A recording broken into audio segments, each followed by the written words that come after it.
जाएगा मनीष कश्यप को, तो एसपी यादव टेल दिए हैं, फिर और लोग टेलेगा उनको फिर से।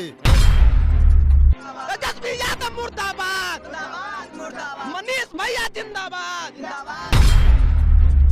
जेल के ताला टूटेगा, मनीष कैसे बाहर निकलेंगे।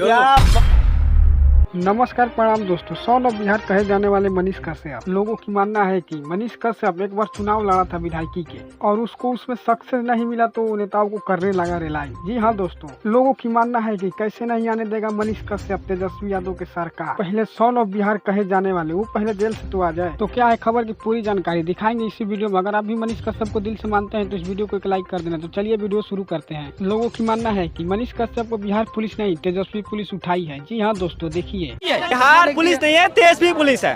बिहार पुलिस नहीं है। बिहार पुलिस अगर आती तो न्याय करती। तो देखा ना आप लोगों ने, मनीष कश्यप को लेकर सबसे बड़ा बयान वकील एंड जज का आ गया। देखिए 3 दिन की रिमांड इनकी बढ़ गई है मनोज जी को, और इसमें 1 2 अभियुक्त जो है सो गिरफ्तार हुए हैं। तो पुलिस का कहना है कि अनुसंधान हमारी पूरी नहीं हुई है। तो अगर हमारा वीडियो थोड़ा सा भी अच्छा लगा हो तो इस वीडियो को एक लाइक कर देना और चैनल को सब्सक्राइब और वीडियो भी शेयर कर देना। तब तक के लिए बाय बाय, मिलते हैं आपसे नेक्स्ट वीडियो में। जय हिंद, जय भारत।